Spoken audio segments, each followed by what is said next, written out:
Today, we're gonna make a wine rack. Do we have to?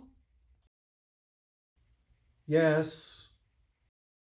I get to say nice rack.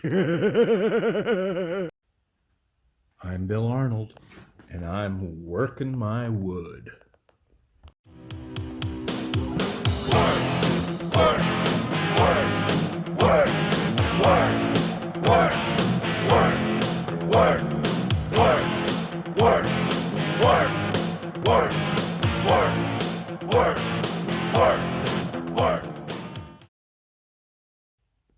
First, I'm going to cut the scallops for the butt ends of the bottles. Yes, I said butt. Remember, whenever doing a project that involves tools, wear safety glasses. I'm supposed to say, kids, don't try this at home. Ow! Ow! Ow! Fuck! Ow! Shit! But you know what? Go ahead. Do it. Knock yourself out. I was very lucky today. Today I got a pallet in of some gorgeous clear pine. You know, it's rough sawn and beat up and it's got nail holes in it, but it's going to be gorgeous for this project. I've screwed a 2x4 to the table and I've started my hole saw evenly spaced on the 2x4. Now the reason I'm doing this is so the butt ends of the bottles can go in and out no matter how wide they are. Yes, I said butt. Because wine bottles change diameter depending on the manufacturer and whatnot. So I've cut my first piece here, and I'm just going to line it up on my jig, like so. Then I'm going to clamp the piece to my 2x4 so it doesn't move when I'm working it. Obviously, it's important to keep the clamp out of the way of the drill.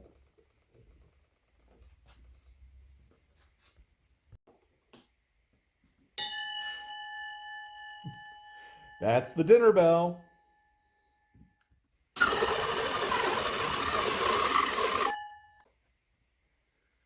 So there we are. There's the first one.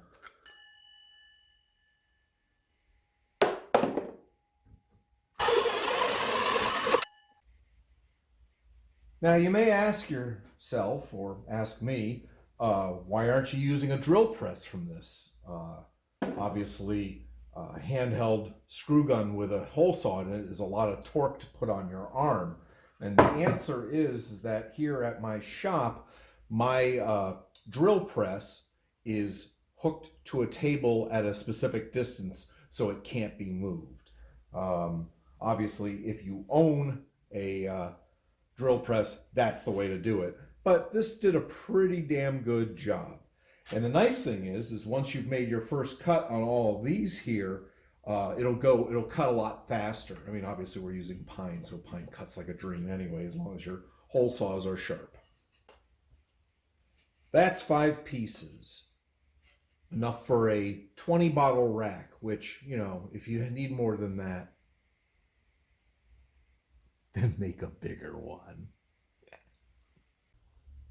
To do the neck ends, I'm just going to reverse this 2x4 here and drill new hole saws at a smaller size, obviously, for the necks, exactly lined up here. So hole to hole, hole to hole, hole to hole, hole to hole. That's a lot of holes. I know. That's what she said. I seriously don't know why they say the first cut is the deepest. If anything, when you're doing this sort of thing, the first cut is the shallowest because every time after that, you end up going a little deeper as the material gets easier and easier and easier to cut. So I've never understood the first cut is the deepest. Well, except for the song, I guess. I understand that. One of the things you want to really be careful with when you're working with rough sawn is you don't want obviously splinters all over the place, because that's not particularly fun when you're trying to get your bottle of wine.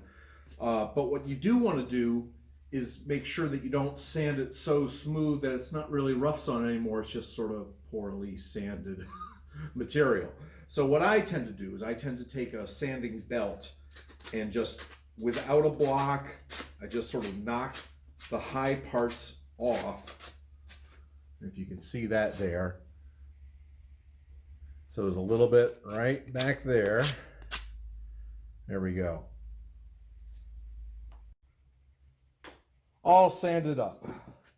Sometimes it takes longer to maintain the rough sawn nature than it would be to actually just put it on a belt sander and smooth it out. I'll have to go over this with a file after it's done, just to make sure that everything is smooth and not, going to give people splinters.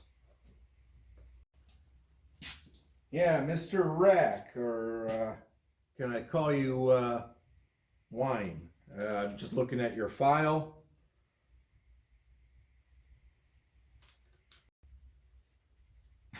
For those of you who are thinking about making your own videos for YouTube, you don't have to use dad humor. Sometimes it's apparent. Because I like to check myself, I basically built this as just a pair of uprights, and then added the second pair of uprights to make sure that the spacing is correct. I've built the two ladders, and the reason why I left the uprights long like this is I wanted to make sure that the height was okay.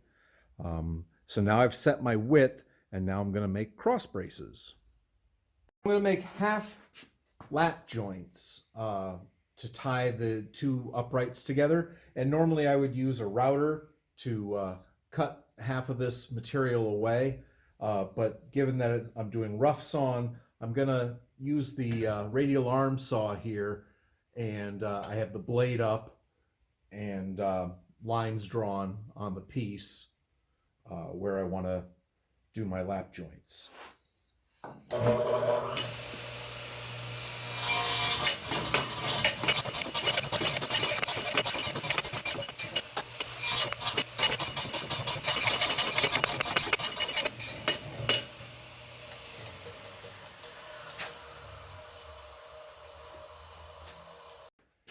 So these are the half lap joints, and they just go on the inside, just like that, and then I'll attach them at these 2 points, and that'll hold the uprights together. I have the unit clamped together, and I've pre-drilled from the back. And it's amazing how just putting those screws in tightens this up and makes it rigid. Yes, yes, yes, I said rigid. Hee, hee, hee, hee.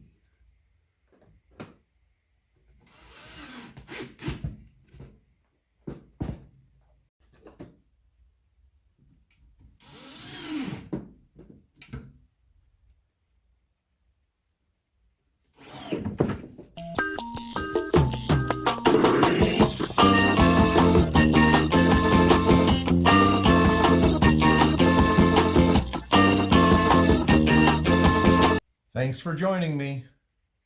Tune in next time for more woodworking, or working with wood.